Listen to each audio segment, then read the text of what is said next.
It's that time again for you to travel with us into the further regions of experience.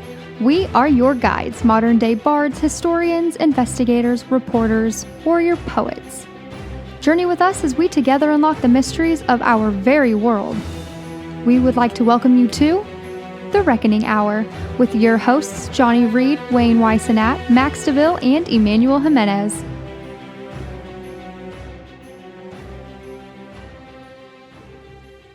Rick Stasi is an artist, writer, and creative producer with credits at DC Comics, Marvel Comics, Charlton Comics, Now Comics Twilight Zone, Eclipse, Disney, Warner Bros., and Looney Tunes and Tiny Toons for Steven Spielberg, and Lucasfilm's Star Wars. Rick also contributed to Wonder Woman Day, a charity event that supports shelters for abused women and children. Rick has taught comics, sequentially art, and storyboarding courses for more than 20 years as an instructor with the Shawnee Mission School District, the Westport School of Art, and the Kansas City Art Institute. Green salutations, and once again, I'd like to welcome everyone to The Reckoning Hour. I'm one of your hosts, Johnny Reed. I got my partner in crime with me, Manuel. How are you, buddy? I'm good. How are you guys doing today? We're doing awesome. And the creature in the cage, our producer, the wild man himself, Mr. DeVille. Hey, so now I got some water, I got some ramen, and I ordered a hot plate off of Amazon. Now, if I can just get them to deliver it into the cage, everything will be fine. And we'll have to schedule that. I got to tell you, we're going to get right to it today. We're not going to really do a lot of battering between ourselves because I am honored by our next guest. Wow. A true Renaissance man, one of my heroes in the comic industry, just all around great guy, you know, one of the nicest guys you'd ever meet. And he's just got such a plethora of just knowledge and stories. And I'm just excited to welcome everyone, Rick Stasi. Hey, good morning. Hey, Rick Stasi. Thanks for having me. Thanks for all the kind words. My head's kind of blowing up there this morning. I thought it was sinuses, but no. So how are you, sir? I'm very well, thanks. I'm surviving the storms of life and trying to keep every day up and happy and positive. And you know what? It's working, and that's kind of a good thing. Okay, well, that's excellent. For all those people that are tuning in, you know, can you give us just a little bit of a history? Give us a little biopic of yourself, you know, in the comic industry, you know, how you got into it, okay. You know, what led you to it. Yeah, that's one of the questions I wanted to ask first is I always ask every comic industry professional this. What started you down your road to comic books? Like many people say, I walked to the drugstore around the corner and I would pick up magazines or books off of the rack there. So how did you start in comic books? Ooh, fasten your seatbelts. This might take a while. Interesting tale here. I am a child of the 50s, in the golden age of TV, and as a very, very small lad, I was put in front of a TV, and I want to thank my mother for that.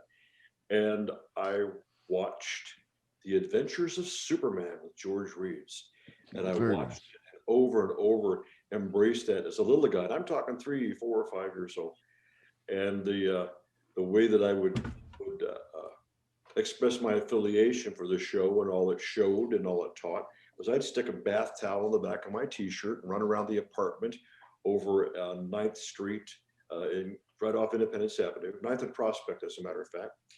So one day I wanted to jump off the 3rd-story porch where we lived.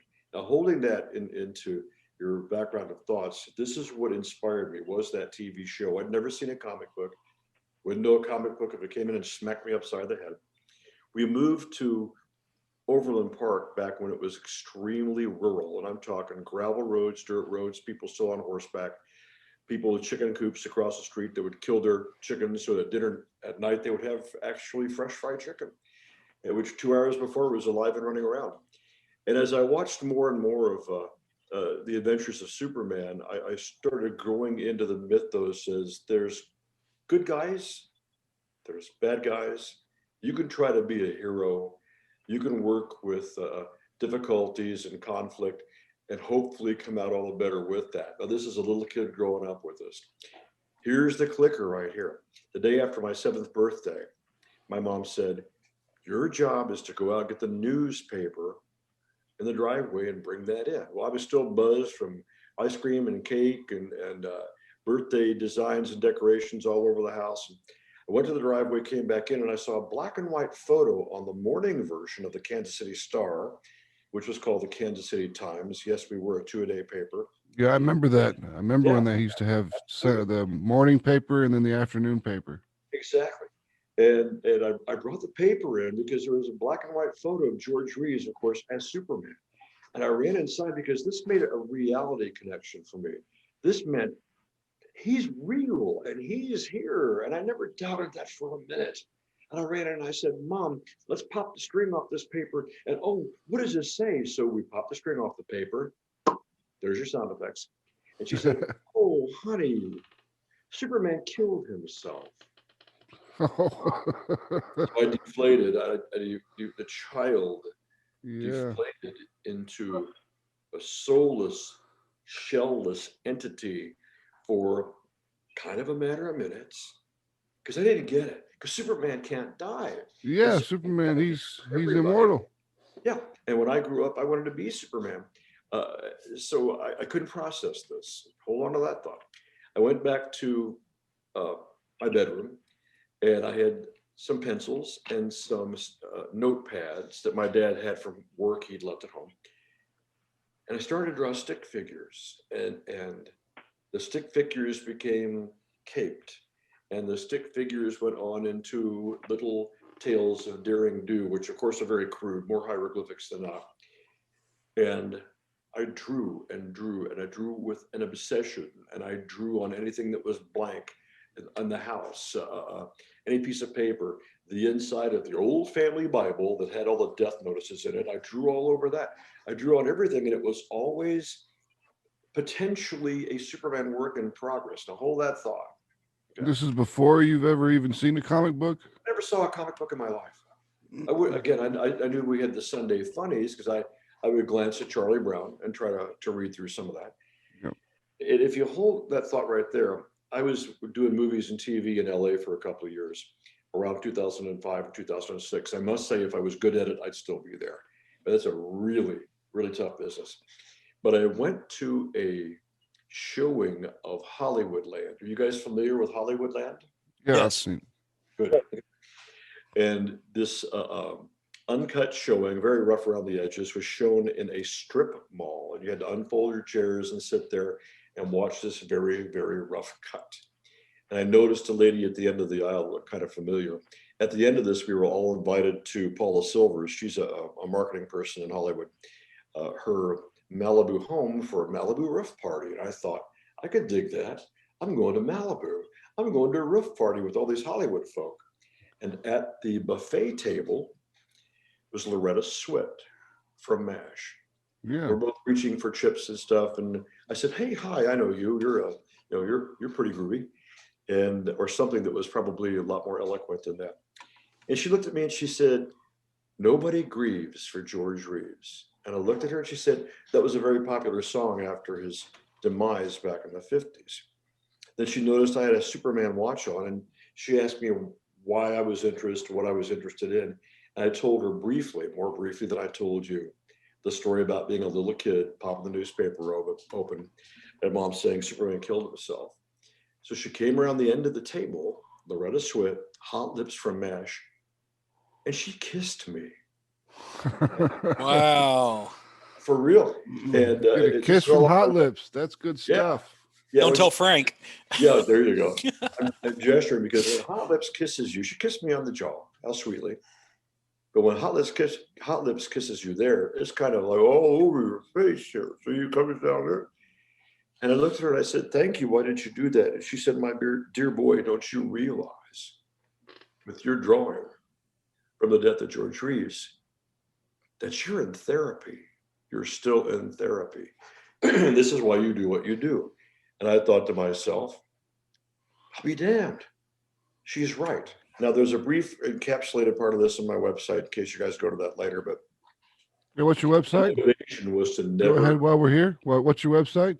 www.rickstasi.com. Stasi is Stasi. And you'll see this on the drawing portion of it, the comic art portion. There's also a writing portion, a performing portion and stuff. But being a kid, being obsessed like that, I never stopped drawing. And I knew at an early age that I was going to draw Superman. And because I finally bumped into a comic book, I jumped back a little bit.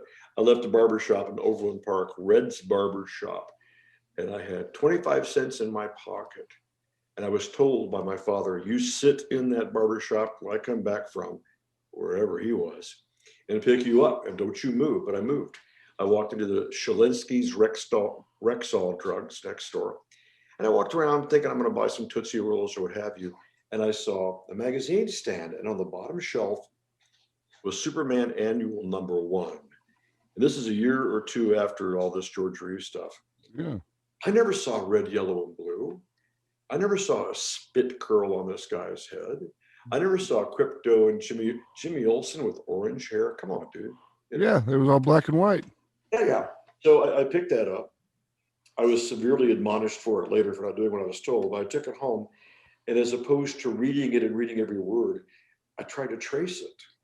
And therein lies this obsession to keep this going. Now, that's my motivation. Going through school, I drew all the time, and I was always drawing, comic stuff. And I decided when I went to a parochial school, and a nun told me in high school, she said, Mr. Stasi, have you figured out what you're going to decide to write about for career day? And I said, no. And she said, you must. And I said, well, I either want to draw comic books or be a disc jockey. And since both of me are Gemini, I'm going to approach both. So that's where we stood there. I was a paper boy delivering the Star in the afternoon during high school and grade school, 7th and 8th grade. And the times in the morning, my dad had paper routes. He worked for the Star. So I saved my money, made my decisions that as soon as I graduated from high school, if I had enough money, I also was a janitor, I was going to New York. So a couple days after graduation in lovely 1970, I left home on a plane for New York, never to come back. I had appointments with Stan at Marvel. I had appointments at DC. And I learned over the short part of that summer, I had a lot more to learn. And while the people at DC, I bonded with Dick Giordano, who took me in and was like a saint to me. Through his entire career, we ended up working together. And Johnny, you'll appreciate this. Stan couldn't make my interview. Roy interviewed me. Roy Thomas. Really? Yeah. That's one of my heroes right there, Roy Thomas. So here's Roy Thomas in a beat up t-shirt, a pair of jeans, and a leather cowboy hat with one side flipped up like an Aussie. And he let me know how wanting I was and how far out of the park I was at that time to ever do anything in comics. And this is not even a good presentation of portfolio, et cetera, et cetera. So a dear lady who worked at Marvel, Marie Severin, took me to one side. She goes, he's kind of harsh and you've got a lot of potential and talent. And I feel bad for you. So let me give you this week's Marvels so you can at least read comics in your hotel room while you decide what you're going to do. At the top of the stack was Conan #1. So I remember my first meeting with Roy, who I've become great friends with and collaborators with over the years. Marie Severin, who was a dear, and the returning visits that Dick Giordano offered me. And I took him up for it, DC, to come back, let's look at your work, come back, spend the day in the library, come back, sit in the break room with Marty Pasco and a lot of the other talented guys back then that were writing the kind of the new generation of Superman guys, and Nelson Bridwell, etc. Anyway, at the end of this jaunt, as I started to run out of money, Dick took me to one side and he said, you're a diamond in the rough, but you got to work and you got to go home, go back to school, study up and keep trying. And I did just that. So I came home, again, being Gemini, I enrolled in Columbia School of Broadcasting. I've done voice work after all these years, but I kept drawing and finally scored working in fandom. And then the big breaks that came with Marvel and DC and Disney and Warner Brothers and Spielberg and all that stuff too. So if nothing else, I have been blessed with a modest, but a significantly impactful career for me. Hey, that's the only thing that's important. And you enjoyed what you were doing, right? Oh, I love it. Right now downstairs, I've got commissions to do for Christmas. and you would be envious because one of them is a big collage of all the Thunder agents. That's done Oh, this nice. afternoon because I work 6 days a week, sometimes 7, because I Yeah. love it. I'll go downstairs to my workshop, pop open a Coke Zero, and I'm doing a large 11 by 17 Daredevil, the quintessential Daredevil of the yellow costume days, the early days. Oh, the old school August in Daredevil. the background and Karen Page is in the background and the Stilt Man, and it's hard to drag me away from this because I just love it. And I do some voice work. I'm also writing poetry and publishing books and stuff. But on the comics niche we're talking about, if you look at that, if you look at the serious writing, the poetry and essays, and you look at my career as a creative director in corporate America, et cetera, et cetera, et cetera, a teacher at the Art Institute, all this has one common denominator. I'm a storyteller, and I want a response at the end of the story. And I think, just like you guys, we're all storytellers seeking a response. I can totally get with you what you're saying because, as I said earlier, we wrapped up our Kickstarter for our comic book just recently, and people can look at the comic book and they can buy it because the art looks good, the covers look fantastic, but they haven't read it yet. And that's what I do, is I'm a writer. So they haven't really had the chance to read it, and I want feedback on my stuff, but I don't want to give away my comic book either. Because we're storytellers, and all storytellers are performers. And one of the things I've taught during my many years at the Art Institute and Shawnee Mission School District and Westport School of Art, we are storytellers, and we want to grab those 3 E's: educate, entertain, and evoke emotion. Whether Correct. it's a thrill with your story, whether it's a laugh at your joke, whether it's tears, or whether it's somebody walking away thinking, man, my paradigm has greatly shifted. These guys have got me thinking a whole different way. And I think that's what we're challenged with. But that's what the performer wants to get out of his performance from his audience. Okay. And now you said that and I know that you drew Superman for DC. Now that is considered one of the pinnacles of comic book art. So how did you land that job? Okay, so I'm gonna back this up just a little bit. I've drawn all the DC comic characters, superheroes, and a gentleman that lives in town here, Craig Delich, is a big JSA fan. And he and Roy Thomas are thicker than thieves. And I said that in a good way.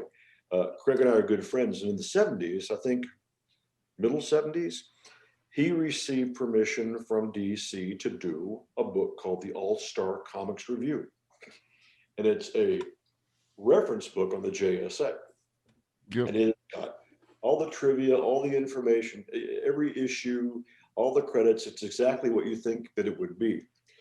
And he asked me if he could hire me on to do the illustrations. So my first break into the DC superhero arena was with the JSA.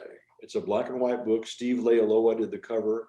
I did all the interiors, and a couple of other gentlemen, because of time, going by so quickly. Yeah. I'm not able to remember the other guys that contributed, but I was tickled to do this, to be the primary artist for the book, and then see illustrations stolen on t-shirts. And I thought, hey guys, I drew that for Craig, and now I'm seeing t-shirts with my Golden Age Superman and my Golden Age Batman on it. That started this all out. Then I started doing covers for the Comics Buyer's Guide and the Comics Reader, and being invited to conventions as an artist. That started in the mid-70s too. As I do all this stuff, I'm still going to every Chicago con that there is, or anytime there's a convention I can drive to, Houston, Dallas, or whatever, standing in line with everybody else, showing them all my published superhero work. And it takes a while to connect, and it takes a while to move. And as I do more and more work, I'm at a convention in Wichita. and let me Good back old, that. good old Wichita. Yeah, I got to back it up. I'm sorry, guys. I'm at a convention in Chicago, and Joe Orlando was the talent hunter for DC Comics. Great artist, pretty good editor, but he was seeking out the talent. And I took him to breakfast because I've got that background in corporate America. You set a meeting, you take him to breakfast, you present yourself, etc. Yeah. And I did a JLA story and I did a Superboy story. And we're looking at pages in the Ramada O'Hare in Chicago. And he's shuffling through my DC pages and he loves them, just loves them. And as we're looking and talking back and forth, I'm thinking, I'm going to score a gig. I'm going to quit my corporate job. This is what I'm going to do. Finally, I'm doing what I want to do. Yeah. Corporate gig was good, guys. It, made the house payment. It took care of paying for the babies when they're little. But my heart was in the Bronze Age comics because I came from the Silver Age comics. Anyway, Joe looked at it. He said, "This is excellent." He said, "Let me ask you a question. How old are you?" And I think I was taken back a bit because in corporate America, you never ask anybody what their age. You don't ask the age. And I think I was 24, something like that. And the battery of work I had was astounding that I had done.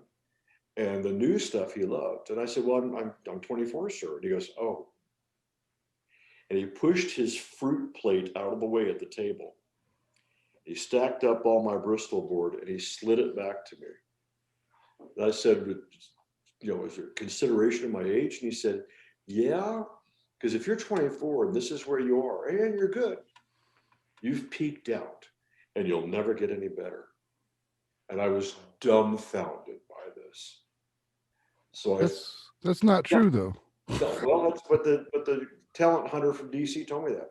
Yeah. And so I said, "Well, okay, sir, thank you very much for your time this morning at breakfast." He said, "You're handling this really well."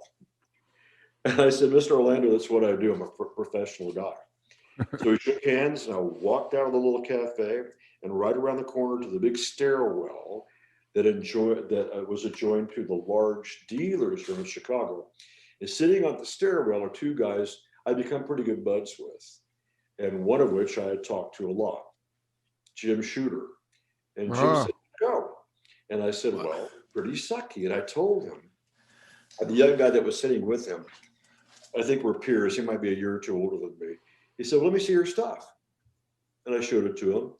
And he and Shooter, and they're competitive, of course, with DC. They're shuffling through my Superboy pages. They're shuffling through my JLA pages. They loved it. And Shooter said, "Well, when you get back home, I'll send you an Avengers script." And the kid that was with him said, "God, this is really, really good stuff." And the fact that he told you that you were too old is BS. By the way, that kid that was looking at my stuff is Frank Miller. So Wow. he at that point he might have been doing a little spidey. He wasn't where he is now. He was not a legend yet, even in his own mind. But he was a nice guy. He was a newbie. And that's how that started. I worked for, I got samples of the Avengers script from Jim, and I worked diligently on it. And it featured the Vision. And I thought, that's pretty cool. Plus, it's the other Marvel characters. I'm a Marvel guy as much as I'm a DC guy from those days. Yeah, anything back then, I'll read any of them. It does. All that stuff was great. That was a heyday for what fueled us to where we are right now. Anyway, I finished the samples for Shooter and sent them to him, and I didn't hear anything. And I'd call the office, and boom, boom, boom. Took a long period of time. And I got a letter from Marvel. And my wife, I came home from my corporate gig and took off my three-piece suit and put on my Batman t-shirt. And my wife said, "Here's a letter from Marvel." It had Spidey stationery. I thought, this is great, man. I ripped it open. It's around here someplace too. And it was from Shooter. And it said, "Dear Rick, after looking at your work, I don't find this to be anything we could use. You're not close. You're not even in the ballpark. Thanks, Jim Shooter." So I was beyond crestfallen at that point. Yeah. And I took the Bristol board and I I tossed all that stuff in the trash, and I said to myself, I'm done, just done with this. A little bit of time goes by, and I get a call from some good folks in Wichita that had a con called Encounter. And they invited me up as the artist. And then, oh, okay. And they're inviting other people up too. They're inviting my dear friend Dick Giordano.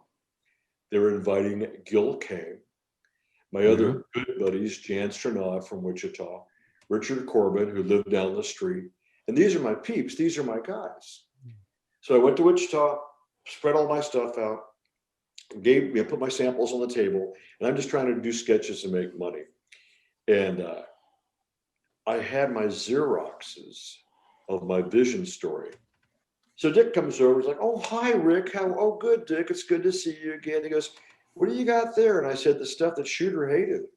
He said, let me see. So he's paging through my Xeroxes, and I grabbed my black felt tip marker, and on all the drawings of the vision, I put 2 little bat ears and his big flowing cape. I made it scallop like Batman's cape.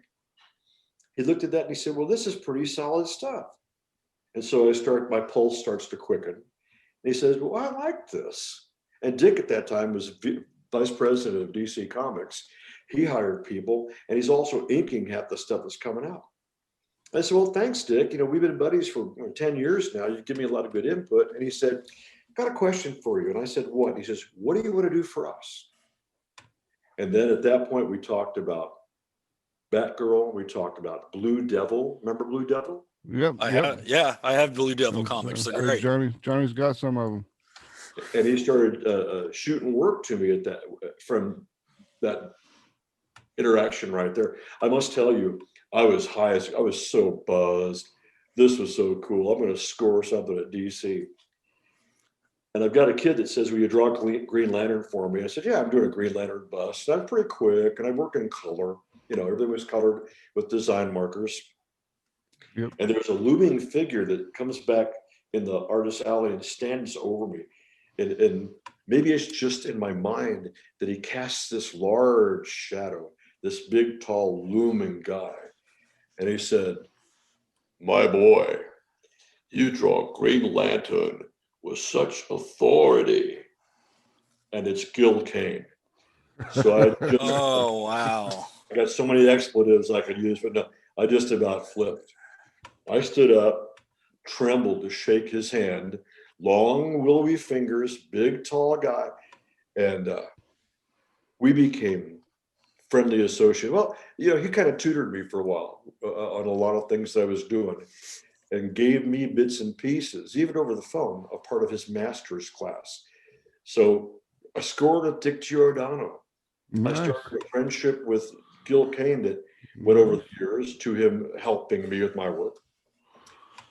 And then I'm sitting at the table buzzed from all this. I thought, what else could happen? This is great. I got a kid that comes up to the table, big time fanboy, and he's so excited to be seeing everybody. And he looks to me and he says, Mr. Stasi? And I said, yeah. He said, would you sign something for me? And I thought, sure. I thought it was All-Star Comics Review or the Comic Reader or the Buyer's Guide covers that I had done for Maggie Thompson. And it's a newspaper ad in the Sunday paper that day for the corporation that I worked for. And this was a building materials corporation. So it's kind of like a big box is. In Kansas City, it was called Payless Cashways Building Materials. I know Payless Cashways. We're all from Kansas City. Oh, yeah. There you go. And so I was there for 26 years. And this kid, this wise guy, this little upstart with his half grinning grin said, would you sign this for me? And I just died laughing. I said, yeah. I said, you want to personalize? He said, yeah, I'll put it to Mark. And I said, okay. So I said, to Mark, best always, Rick Stasi. And I asked him what his interest was in comics, and he talked for a while. And he said, I really want to get into the business. And I thought, well, here's your chance now. He wanted to write. So I said, there's Dick Giordano over here, and there's other people. Go talk to Jan Stranad. He's a writer. Corbin is here. If you can get up to see Corbin, the lines are so long. And this kid, Mark, was a temp at a legal agency, I think from Oklahoma, who'd driven up to Wichita. And Mark and I became really good friends. By the way, this is Mark Wade. Yeah, the Marvel man himself. Yeah. So it had been a while. I talked to Mark from time to time, and Dick and Pat Bastien, who worked with Dick, his traffic manager, his editorial coordinator too, were going to come to a KCMO con. We used to call it MOCAN convention. Right. Yep, I remember those. And they were going to come. Dick Sprang, Google him. He is the quote unquote the good Batman artist. Dick Sprang, Kurt Swan was coming. My friend Mike Gold, who was an editor and PR guy at DC, and a guy I'd never met that I became best friends with. And we refer to each other as brothers from a different mother, Paul Kupperberg, who I would work with at DC over the years and at Charlton. They're all going to come to this show. And they said, would you like to have a con party the night before MOCAN? And I said, sure. So my wife and I made arrangements, and all these people came to my house. And the night before the show, Wade calls me and he said, can I come? I said, yeah, absolutely, come, have fun. So Wade made it in here. So this is like a great big thing to me. In my house, I lived in Shawnee, Kansas. Dick Giordano, Pat Bastien, they just came back from looking at the sets in England of the Batman '89 movie. Oh, the Tim Burton flick. Kurt Swan, who was my hero, because my first visage of Superman, other than George Reeves, was Superman Annual #1, and Kurt owned the mythos as far as I was concerned. I wanted to draw like him. Again, I mentioned Sprang, Gold, Kupperberg, and more. We all became a close-knit family, quite honestly. Gold and Kupperberg would fly in together just to crash at my house and eat barbecue for 3 days. And even when their friendship kind of eroded, they'd fly in individually. Just crash at my house and eat barbecue. You said barbecue. We're in Kansas City. Now I got to ask the question. Oh, here we go. Here we go. Is it Gates, Casey Masterpiece, or what's the other one? There's Ferrelli's Jack Stack too. Yeah, Jack Stack. Well, let me tell you my evolution of barbecue, because there's a reason that when this is all over, I'll go take 2 cholesterol pills. Okay. If I cut myself shaving, a rib comes out. So I'm a barbecue guy. I raised my barbecue son. He's 40 years old. We travel the country looking for barbecue. My jumping on place for all this was Bryant's. It was Arthur Bryant's. That's Arthur the other Bryant's. one. That's the one I was trying to think of. I must say that there have been barbecues, I'm trying to be kind, that have surpassed today's Bryant's. But I love Gates. I love Zarda Barbecue. I grew up with the guys. We're all good friends. But right now, where we live, closer to Martin City, and judging over all of them, Jack Stack is just the best. So Jack Stack's where I go. I finished last night the 1 pound of beef that we brought home and a burn-in sandwich and the beans last night. So maybe I'm high on barbecue. Yeah, you got it. Every bit of it.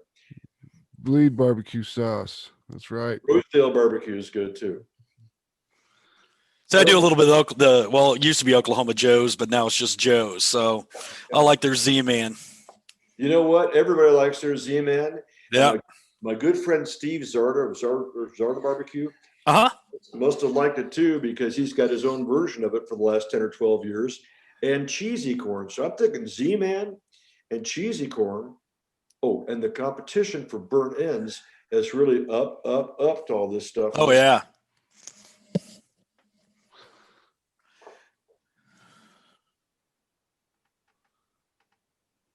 I'm still here, guys. Here we're still. All right. We lost you for a minute, Rick. Okay, I'm here. I just took a big sip of my Bryant sauce. Oh, nice. Pounding it down. Well, you know, Rick, I hate to cut this short, but we're about out of time. But you know what we'd like to do? Can we make this a part 1 and have you back here next week and do a part 2? You know, that's such a great idea. And I got a calendar right here. Hold on. Because I want to be really specific on what we're doing. Absolutely. All right. Fantastic. And I'd look forward to it. So guys, thanks for the time this morning. You are great people and great friends to allow me the time to kibitz and share these stories because I'm a storytelling guy. Yeah, you Well, are. Rick, you know what? Just let's tell everybody out there for sure when they want to get information about you, where do they need to go to find out about Rick Stasi? Well, go to my website. Go to www.rickstasi.com. Or you can email me at rstacy@kc.rr.com. And if you want to sneak ahead of it, Google me on YouTube. You'll see some of the pieces I've written and performed from my poetry and music, some serious, some funny, from my double album, Talking to Myself to You. So we've got a whole bunch of stuff in the way of albums and publishing and performing that we could talk about too. And, do that. I invite the chance to interact with fandom because without fans and fandom, there's no comicdom, and we're all fans of fandom. Yeah, I Absolutely. definitely would like to talk Absolutely. to you about your feelings on the current state of comic books when you come back next week. Oh, I'll Yeah. fill up a whole bunch of time, guys. Excellent. Well, Rick, once again, it's been a true pleasure for us. Thank you so much for giving your time. That's probably the most precious thing you can give, and we really, from our hearts, appreciate it. Let me tell you what George Reeves said at the end of all his conversations with his friends: go forward and make your first $1 million. Thanks, guys. I appreciate it. Thank you. Thanks, Rick. All right, take care. The Reckoning Hour is produced by Reckoning Productions LLC with your hosts, Johnny Reed, Wayne Weissenat, Max DeVille, and Emmanuel Jimenez. Produced by Max DeVille, voice talents, Raven Reed.